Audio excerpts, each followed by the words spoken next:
자, 오늘 정부 조직 개편안이 나오지 않았습니까? 정부가 이제 새로 출범을 하면 여러 가지 국정 과제를 수행하기 위해서 정부 조직을 이렇게 손을 보는데 이번에 정부 조직 개편안은 한마디로 최소화해서 안정에 방점을 찍었다. 이제 이런 평가가 나오고 있고요. 어떤 부분을 좀 눈여겨볼 수 있을까요? 노동현 교수님.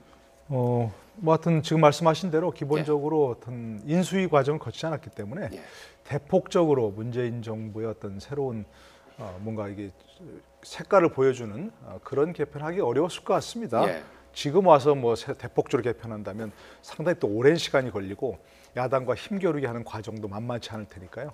뭐 최소화했다고 볼 수 있는데 기본적으로 어쨌든 눈길을 끄는 것은 소방방재청 원위치, 해경 원위치, 국민안전처 해체라고 볼 수 있죠. 당시에 저도 여러 가지 얘기를 하고 또 많은 분들이 지적을 했습니다만 당시 해경 해체라는 그런 충격요법을 둔 것은 그야말로 세월호 사건에 대한 정부 대처, 당연히 박근혜 정부의 미흡한 부분을 가리려는 그런 순간적인 조치였다고 봅니다. 과연 세월호 사건이 일어난 것이 어떤 원인 때문이었느냐 하는 것도 제대로 진단도 안 해본 채 해경 해체라는 초강수를 둬버린 그런 부분이었거든요. 그렇기 때문에 그런 거 이제 원위치 됐다는 뭐 그런 것이고 아마도 가장 문재인 정부가 얘기하고 싶었던 게 바로 그런 거 아닌가 싶습니다. 그래서 다시 행정안전부로 가고요, 소방방재청 또 이 원위치로 가고 그런 것들이 결국 문재인 정부가 박근혜 정부의 어떤 이 조치를 원위치로 되돌린다는 상징적인 부분이 아닌가 싶어서 좀 주목해보고 싶은 부분입니다. 당초 문재인 대통령의 이제 공약이었는데요. 통상 기능을 원래 이제 외교부로도 간다 이제 이런 얘기가 있었는데 그 기능은 그대로 산업통상자원부가 유지하기로 했어요. 이렇게 좀 이제 변화된 부분들도 있었지 않습니까? 일단 뭐 이제 눈에 띄는 것이 이제 부처가 하나 더 생겼죠. 이 중소기업, 중소벤처기업부라고 해서 사실 이제 중소기업 청이 있었습니다. 근데 이게 이제 부로 승격이 됐는데 원래 이제 중소기업 담당하던 게 이제 산업통상부에서 사실 일개 이제 과로 출발해서 이제 부까지 올라가는 이제 그런 상황이 됐습니다. 그러니까 지난 이제 대선 과정에서 문재인 대통령이 뭔가 중소기업과 벤처기업의 육성 이것이 어떤 산업의 구조를 좀 바꾸는 것이다라고 해서 상당히 방점을 둬서 결국 산업통상부에서 이제 이관해서 이제 만들었거든요.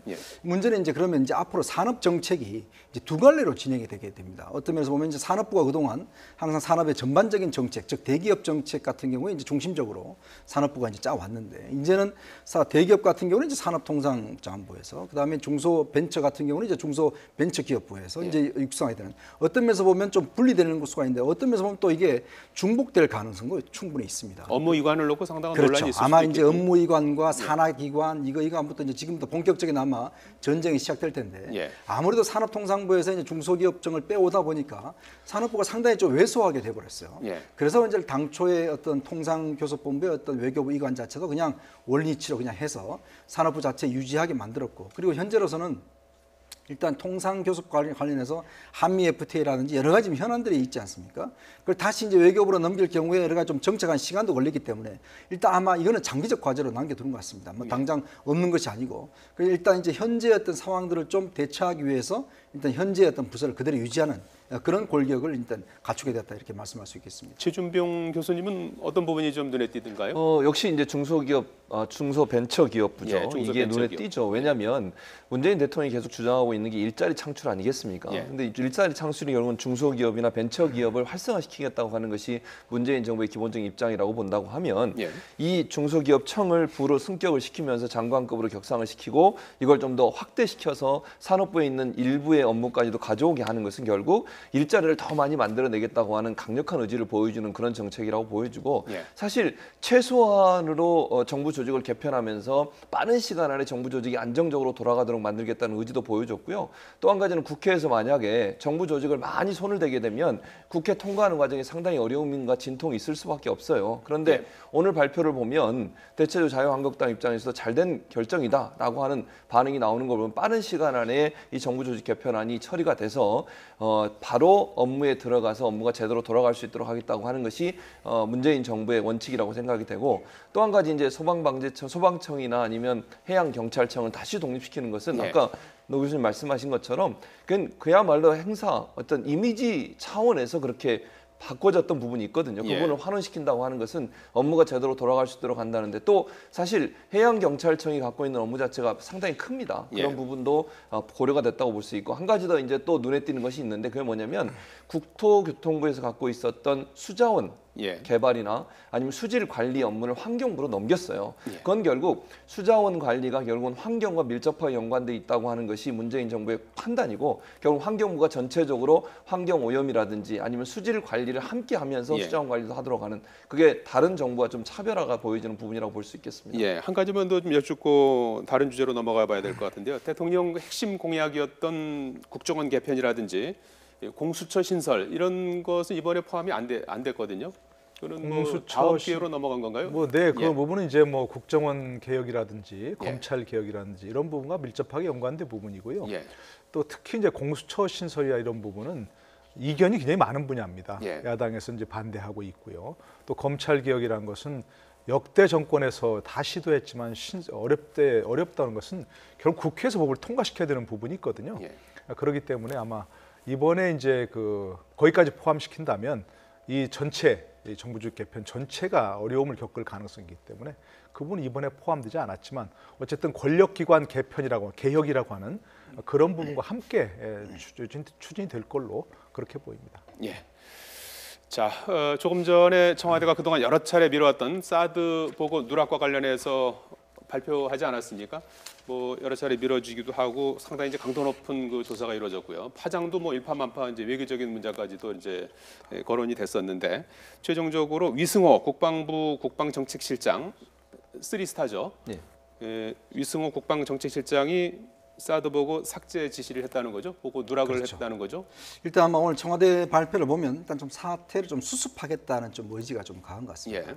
원래 이 사태가 처음에 이제 불거질 때만 하더라도 문재인 대통령이 직접 이 문제에 대해서 조사를 지시했지 않습니까? 예. 그만큼 위중하다라는 판단을 했는데 그 중간에 여러 가지 문제가 발생을 했죠. 즉 이제 한미 정상회담을 앞두고 있는 상황에서 혹여 이번 조사가 미국에 잘못된 사인을 줄 수도 있다라는 그런 우려가 있었고, 특히 또 이제 한민구 장관이나 또 이제 그 황교안 총리라든지 그다음에 예. 김관진 전 안보실장까지로 어떤 확대될 경우에 사실 전 정권에 대한 어떤 좀 뭐 숙정의 의미라든지 뭐 이런 것들도 있기 때문에 예. 아마 청와대로서는 굉장히 부담스러웠을 겁니다. 그래서 원래 당초에 국회에서 뭐 청문회까지도 뭐 추진이 됐지 않습니까?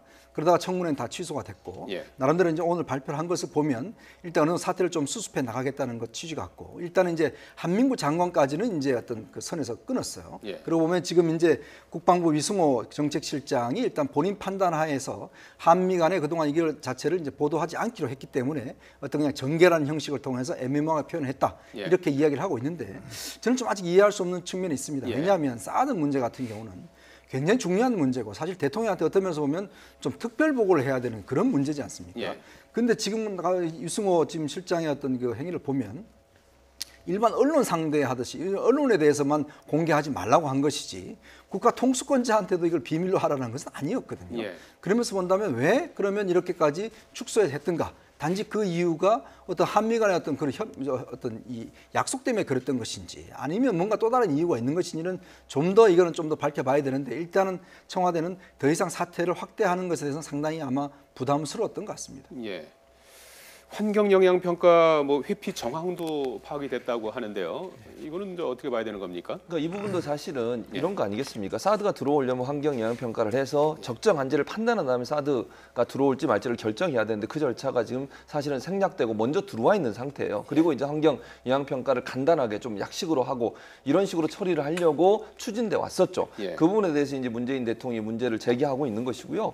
오늘 이제 문재인 대통령이 그 문제도 제대로 환경 영향 평가가 되지 않은 부분에 대해서 지적을 하셨고 예. 그 지적에 대해서 한민구 국방장관이 바로 응답을 했습니다. 국방부 차원에서 절차적으로 이게 맞는지를 검토해 보겠다라고 얘기를 했고요. 예. 대통령의 지시사항을 받아서 그러면 국방부가 어떤 형식으로 대통령의 지시를 이행할지에 대해서 부처에서 자체적으로 어떤 방식이 가능할지를 검토해서 보고하겠다고 이렇게 얘기를 했습니다. 예. 그렇다고 하면 이제 절차적 정당성을 찾겠다고 하는 것이 문재인 정부의 일성이지 않습니까? 그러니까 사드 문제를 외교 문제도 있고 여러 가지 문제가 있으니 우리 국내에서 과연 절차적으로 사드가 문제없이 배치가 됐느냐 하는 부분을 잘 따져보고 그 부분을 가지고 중국이든 미국이든 설득을 하겠다고 하는 것이 문재인 정부의 저는 정책이라고 보고 있습니다. 특히 중국 같은 경우는 사드 배치에 대해서 엄청나게 반발을 하고 있기 때문에 절차적 정당성이 확보된다고 하면 우리 정부 입장에서는 중국을 설득할 수 있는 하나의 키를 가질 수 있다고 생각이 됩니다. 그런 차원에서 본다면 문재인 대통령 환경영향평가라고 하는 부분을 하나의 키로 써서 그게 절차적으로 정당성을 확보한 다음에 사드가 배치되게 하고 그리고 나서 중국을 대상으로 해서 우리가 이런 절차를 통해서 문제없이 설치가 됐다고 하는 부분을 설득할 가능성이 있다고 생각이 되고요. 국방부는 빠른 시간 안에 그런 부분들을 보고할 것으로 예상이 되는 상황이라고 볼 수 있겠습니다. 환경영향평가 회피 정황 이 부분에 대한 이제 추가 조사도 앞으로 좀 진행이 좀 더 돼야 될 것 같고요. 위성호 정책실장이 왜 이렇게 보고를 누락했는지 이 부분에 대한 조금 더 좀 세밀한 조사가 뒤따라야 될 텐데 어떻습니까? 오늘 그 청와대 그 발표로 사드 논란이 좀 진정 국면으로 가는 겁니까? 아니면 새로운 국면으로 접어드는 일단은 이제 축소 지향으로 간다고 봐야겠죠. 첫 번째 이제 문제가 불거졌을 때 청와대에서 그걸 국기문란이라고 규정을 하고 심지어는 하극상이라는 그런 이제 얘기까지 나왔을 때 제가 하여튼 이 자리에서 나온 것 같은데 이렇게 그 사드 문제는 국내의 문제만이 아니고 미국과 중국이라 여러 나라 관계에 있으니까 이렇게 문제를 크게 확대시키는 건 바람직하지 않다. 그리고 조사하기도 전에 이걸 국기문란이라고 규정해버리고 하는 것은 바람직하지 않다고 얘기했던 기억이 나는데요. 그런 여러 가지 점을 고려한 것 같습니다. 이 문제는 아무리 우리가 국내용이라고 국내 문제라고 얘기하더라도 관련된 당사자들이 간접적으로 관련된 당사자들이 많을 수밖에 없거든요.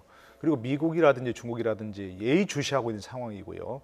그러니까 이 문제는 가급적이면 문책이 필요하거나 어떤 군 개혁이 필요하더라도 조용히 우리 쪽으로 처리하는 게 우리 내부적으로 처리하는 게 바람직하고요. 그러면 저는 일단 청와대에서 그런 방향으로 잡은 것이라고 보고요. 환경 영향 평가도 좀 그런 부분이 있습니다. 국방부에서 의도적으로 조금 그런 복잡한 환경 영향 평가를 조금 하지 않으려고 한 부분 좀 있는 것 같거든요.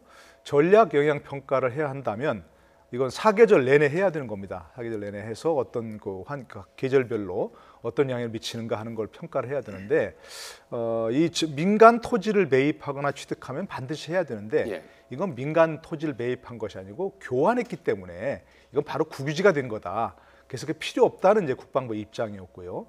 또 이제 일반 환경 영향 평가하려면 그것도 복잡한 절차를 거쳐야 되는데 이건 원래 33만 제곱미터 이상이면 그걸 해야 된다는 얘기고 토지가 시설 공사가 그런데 지금 여기 32만 제곱미터만을 시설 공사 부지로 이게 하겠다 이런 거니까 바로 이제 그 33만 32만 이걸 그 국방부가 아예 의도적으로 32만 제곱미터니까 이건 소규모 환경 영향 평가만 하면 된다. 이렇게 가려고 했던 그런 절차적 어떤 일종의 좀 꼼수라고 할까요? 그런 것이 보이거든요. 그러니까 그쪽 문재인 대통령이 지시한 것처럼 이것을 정정당당하게 해서 다른 일반 국가, 다른 주변 국가들에게도 그런 절차를 거쳤다 설명을 하자 하는 부분으로 간다고 이렇게 절차 정당성을 해서 정정당당하게 절차 거치자. 이런 쪽으로 좀 방향을 잡은 것 같습니다. 두 분께서는 얼추 말씀해 주셨는데 최 교수님은 이 사드 논란 어떤 식으로 앞으로 전개가 될 것 같습니까? 저도 이제 방금 노 교수님 말씀하셨듯이 어쨌든 미국과 중국이 끼어 있는 그런 상황입니다. 이 문제를 풀려고 하면요, 사실은 우리 입장만 얘기해가지고는 설득이 안 되는 거거든요. 그럼 결국 문재인 정부가 찾는 방법은 결국 절차적 정당성을 확보하겠다는 겁니다. 예를 들면 국회 비준이 만약에 필요하다고 하면 그건 아직 어떻게 될지 모르겠지만 그것도 절차를 거치겠다는 것이고요. 환경영향평가도 충분히 검토를 해서 이게 우리 국가를 위해서 안보를 위해서 필요한 기기라고 하면 무기라고 하면 당연히 설치하는 것이고요. 그것이 다른 영향을 미치지 않는다는 것을 절차적으로 다 완성시킨 다음에 중국을 설득하려는 시도로 보기 때문에 저는 문재인 정부의 이런 시도가 타당하다고 생각을 합니다. 그래야만 중국 입장에서는 지금 이런 절차를 다 거치지 않고 무작정 들여와서 설치를 하게 되면 그 자체에서 반발이 커질 수밖에 없고 그건 결국은 이제 시진핑 주석 입장에서도 저는 그렇게 생각합니다. 시진핑 주석은 본인이 한국에 대해서 전혀 입김을 넣을 수 없다고 하는 그런 분위기가 형성되면 본인도 국내에서 상당히 정치적으로 어려움에 처할 수 있는 상황이에요. 그러면 결국 시진핑 주석이 자기의 국내적 정치의 어떤 정당성을 확보하기 위해서도 한국과 일정 부분 논의가 이루어지고 우리 정부도 일정 부분 성의를 보여주는 모습들이 함께 이루어지면 그것도 받아들일 수 있는 가능성이 높아진다고 보여집니다. 알겠습니다. 자, 오늘 나온 뉴스죠. 김기정 청와대 국가안보실 이 차장이 사의 표명한 걸로 이제 보도가 됐고요. 일부 보도에서는 뭐 경질된 걸로 이렇게 이제 보도가 나가기도 했는데요. 이번에 새 정부 들어서 청와대 수석 비서관급 인사가 낙마한 건 이번이 처음이에요. 그렇습니다. 왜 그런 것 같습니까? 일단 지금 뭐 외교안보 라인이 지금 전반적으로 좀 초반부터 문제가 좀 있는 것 같습니다. 강경화 외교부 장관 후보자도 지금 청문회에서 여러 가지 문제가 제기되고 있는데 특히 이제 김기정 지금 이 차장 같은 경우는 사실 외교안보 수석을 이제 겸임하고 있지 않습니까? 그런 면에서 본다면 상당히 좀 충격적인 저는 경지라고 보여지는데 원래 이제 이 김기정 그 전 차장 같은 경우는 이제 학교 시절에 뭔가 좀 여러 가지 불미스러운 일들이 좀 있었던 것 같아요. 그리고 본인도 뭐 건강 상태도 상당히 갑자기 안 좋아졌다 뭐 이런 이야기를 하는데 일단은 이게 청와대 내부의 어떤 아무리 뭐 짧은 기간을 하지만 검증 시스템이 과연 이제 제대로 굴러가고 있는지에 대한 좀 의문을 갖게 합니다. 특히 지금 수석 같은 경우는 지금 벌써 일자리 수석도 벌써 내정 철회가 됐지 않습니까? 벌써 이제 그런 상황이라면 물론 짧은 기간을 하지만 어떤 면에서 본다면 좀 여러 가지 민정수석실이나 인사수석실에서 제대로 수석들에 대한 이제 검증 절차를 거쳤는가 이런 또 의문이 들기도 하고 그리고 이제 사실은 이게 지금 외교안보 라인 같은 경우는 이제 원래 외교부 쪽 어떤 그런 뭐 사람들이 몫이었는데 이제 교수분들을 많이 하셨단 말이죠. 그리고 또 이걸 과연 누가 하느냐에 관련해서도 여러 가지 좀 논란이 많은 상태에서 좀 낙마를 했지 않습니까? 그런 상황으로 본다면 저는 빨리 하여튼 이 사태를 좀 수습할 필요가 있다. 지금 왜냐하면 당장 지금 한미 정상회담을 준비해야 되는 그런 상황이기 때문에 지금 뭐 장관도 없는 상황에서 지금 뭐 이렇게 또 차장까지 이렇게 사의를 표명한 상황이라면 굉장히 제가 볼 때는 위중한 상황이라고 봐야 되거든요. 그래서 하여튼 조기에 사태를 수습해야 될 그런 뭐 상황이라고 저는 보여집니다. 최 교수님 어떻게 보십니까? 새 정부가 뭐 워낙 준비할 시간 없이 출범하다 보니까 좀 검증할 시간이 좀 부족했을 수도 있을 것 같고요. 지난번에도 안현호 일자리 수석도 뭐 내정 단계에서 처리한 적이 있었기 때문에 크게 보면 두 번째라고 볼 수가 있는데요. 그럼 분명히 그런 부분이 있는 것 같습니다. 너무 이제 급박하게 정부가 꾸려지고 또 그 준비 과정이 미흡한 부분이 분명히 있는 것 같고 그러다 보니까 검증 시스템이 제대로 작동 안 되는 부분도 있다고 보여지고요. 지금 이 김 후보자 같은 경우에는 이 차장 같은 경우에는 학교에 사실 확인을 했는데 학교에서 확인이 좀 늦게 왔고요. 확인이 제대로 안 됐었고 본인한테 물어봤는데 본인은 그런 일이 없다고 얘기를 하는 바람에 청와대 입장에서는 구체적으로 그 부분을 완전히 다 확인하지 못하고 임명한 그런 사례라고 볼 수 있겠습니다. 지금 현재 뭐 여성 단체 쪽에서 계속 불만을 제기하고 문제를 제기하고 있는 상황이어서 청와대 입장에서는 지금 문재인 정부가 보여주는 어떤 깨끗한 정부의 이미지하고 맞지 않는 부분이 있어서 아마 경질을 시킨 것 같은데 뭐 경질한 건 잘한 거라고 보여주고요. 이제 사실 우리가 좀 이해할 수 있는 부분은 이제 정부가 너무 빨리 추진되고 꾸려지다 보니까 이런 인사 검증 시스템이 사실 제대로 작동 안 된 부분이 있었고 안현호 씨 같은 경우도 일자리 수석 같은 경우도 임명을 하려고 하다가 내정 단계에서 아마 조사하고 그다음에 검증 시스템을 돌리는 과정에서 문제가 발생해서 내정을 처리한 그런 상황이어서 이제는 좀 더 좀 시간이 지났으니까 문재인 정부의 민정수석실을 중심으로 해서 인사 검증을 좀 더 철저히 할 필요는 있다. 물론 이제 국민들 입장에서 빨리빨리 자리를 임명하고 진용이 갖춰지는 걸 바랄 수도 있겠지만 잘못 한 명을 임명하게 되면 사실은 정부에 엄청난 부담이 될 수 있지 않겠습니까? 그런 차원에서 본다면 문재인 정부가 조금 속도가 늦어지더라도 검증 시스템을 잘 돌려서 문제가 있는 사람들이 혹시나 임명되거나 인선에 들어오는 일이 없도록 하는 부분이 좀 관심을 가질 필요가 있다는 생각이 듭니다. 일종의 이제 뭐 좀 검증 과정에서 딜레마라고 할 수 있는데요. 물론 이제 시간이 없어서 검증을 제대로 못했다 이런 부분도 충분히 이해할 수 있습니다. 그런데 이제 한 가지 또 좀 문제가 되는 부분 중에 하나가 기존의 어떤 그 조난 자료라고 보통 얘기하죠. 기존에 검증해왔던 여러 사람들의 어떤 인사 자료라든지 이런 것들을 사용하지 않았다는 그런 좀 얘기도 있거든요. 왜냐하면 전 정부에서 했던 그런 시스템을 대개 민정 시스템도 마찬가지고 조금 그대로 하지 않겠다는 그런 얘기가 많이 있습니다. 그리고 국정원 개혁도 하는 과정에서 국내 정보를 수집하지 않겠다는 얘기가 있지 않습니까? 바로 이런 것들이 이제 대개 보면 뭐 국정원, 경찰, 또 검찰 이런 그 이쪽에서의 그 국내 정보들을 수집해 놓은 것들이 있습니다.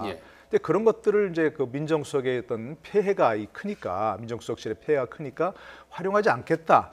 이런 쪽에 좀 그쪽으로 가다 보니까 또 그런 가다 보면 이런 이제 사태가 벌어지는 거죠. 그래서 그런 것들을 국내 정보는 수집을 충분히 하되 그런 것들을 악용하지 않는 그런 시스템으로 가야지 예. 무조건 국내 정보를 수집하지 않는다는 그런 쪽 가면 이런 딜레마가 좀 생길 수 있는 거죠. 예. 계속해서 좀 인사 얘기를 좀 더 해봐야 될 것 같은데요. 김상조 공정거래위원장은 인사청문회를 마쳤고요. 모레 정무위에서 논의할 예정입니다. 또 모레는 김희수 헌법재판관, 강경화 외교부 장관 후보자 그리고 김동연 경제부총리 등에서 뭐 청문회가 많이 열립니다. 그래서 슈퍼 수요일이다 이렇게 얘기하고 있는데요. 우선 야당의 얘기를 잠깐 들어보겠습니다.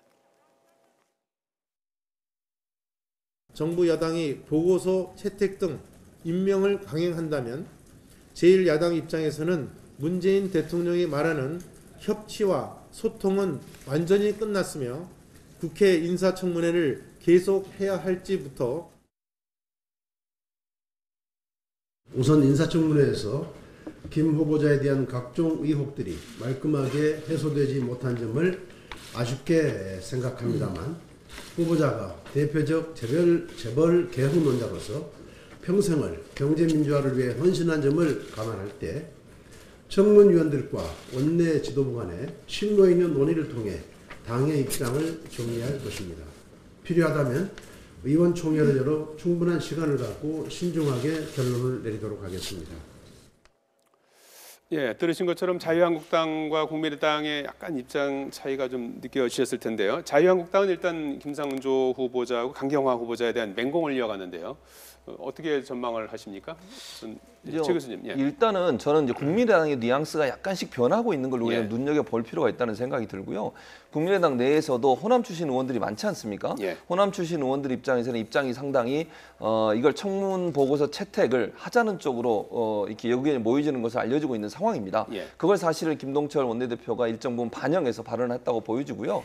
당장은 뭐 우리가 속 시원하게 밀어주겠습니다, 동의해주겠습니다 이렇게 얘기하지는 않지만 뉘앙스의 변화를 보면 지난번에 그 국무총리 인준안을 동의해 준 것처럼 일정 부분 청문 보고서 채택에도 동의를 해줄 가능성이 높아진다고 볼 수 있겠습니다. 그건 결국 호남에서 문재인 대통령에 대한 지지가 높고요. 예. 전체적으로 지난번 김상조 후보자에 대한 청문회 끝나고 나서 국민의 여론이 그렇게 큰 흠결, 물론 흠결이 없다고 제가 얘기하는 건 아닙니다. 그러나 공정거래위원장으로서 업무를 수행함에 있어서 문제가 될 만큼의 흠결은 없다고 하는 게 여론의 전체적인 분위기라고 볼 수 있기 때문에 예. 자칫 만약에 자유한국당과 함께 보이콧을 하거나 아니면 청문 보고서 채택에 반대했을 경우에 여론의 역풍을 맞을 수 있다는 생각도 하고 있는 것 같습니다. 결국 예. 그 문제가 지난번처럼 국민의당도 캐스팅 보트의 역할을 해서 이번에도 만약에 청문 보고서 채택에 김상조 후보자의 청문 보고서 채택에 동의를 하게 되면 문재인 대통령은 그 국민의당의 동의를 등에 업고 또 여론을 등에 업고서 임명을 강행할 가능성이 높다고 보여집니다. 예. 일단 지금 보면 전체로 김상조 후보자는 조금 되는 방향으로 지금 아마 좀 돌아가는 것 같아요. 왜냐하면 이제 여러 가지 의혹이 제기됐습니다만은 일단 청문회 과정에서 김상조 후보자가 나름대로 좀 해명을 어느 정도 했다라는 그런 측면이 좀 이해가 되는 것 같고, 그리고 국민의당이 아무래도 이제 이게 지금 재벌 개혁이냐 아니냐 뭐 이런 어떤 그 선에서 이제 여러 가지 선명성 경쟁이라든지 그런 차원이 있기 때문에 조금 이제 찬성 쪽으로, 특히 뭐 박지원 전 대표라든지 뭐 천정배 전 대표라든지 예. 뭐 이런 분들은 이제 찬성 쪽으로 주장하고 있지 않습니까? 예. 근데 이제 지금 문제는 이제 강경화 후보자 같아요. 예. 지금 일단 수요일 날 이제 청문회가 열리는데 지금 오늘 또 보면은 이제 뭐 지금 해운대 또 콘도 매입과 관련해서 이제 증여세 문제 또 논란이 또 됐고 여러 가지 지금 의혹들이 보면 여러 이제 지금 해명 자체가 잘 안 되고 있는 그런 측면들이 좀 있습니다. 그런 측면에서 봤을 때는 물론 뭐 지금 현재 외교안보 라인에서 정부 측에서는 뭐 빨리 좀 그 통과시키기를 원하고 있겠지만 예. 그러나 지금 야당 입장에서 본다라면 두 사람 다 통과시켜 주기에는 상당히 좀 부담스러운 면이 있어요. 왜냐하면 자유한국당은 곧 이제 정당대회를 치러야 됩니다. 예. 뭔가 야당으로 선명성을 좀 강조를 해야 되고 예. 바른정당이나 지금 국민의당은 과연 야당인가, 이중대 아닌가 뭐 이런 또 의혹에서 좀 비껴나야 될 수 있는 상황이거든요. 예. 그렇다고 한다면 좀 화력을 제가 볼 때는 아마 강경화 후보 쪽으로 상당히 모으지 않을까라는 그런 전망을 좀 해봅니다. 예. 노 교수님은 누가 가장 위험해 보입니까? 뭐 지금 다 말씀하셨습니다만 강경화 후보자가 제일 좀 어려워 보입니다. 해명이 어려워 보이고요. 예. 김동연 부총리 후보자 같은 경우는 관료를 오래 했기 때문에 여러 차례 이제 주변에서 검증이 됐던 부분일 것 같고요. 특별한 의혹이 지금 나오는 것도 없고요. 예. 김희수 헌재소장 같은 경우는 이미 지난번 한번 그 헌재 재판관 임명 시에 청문회를 거쳤죠.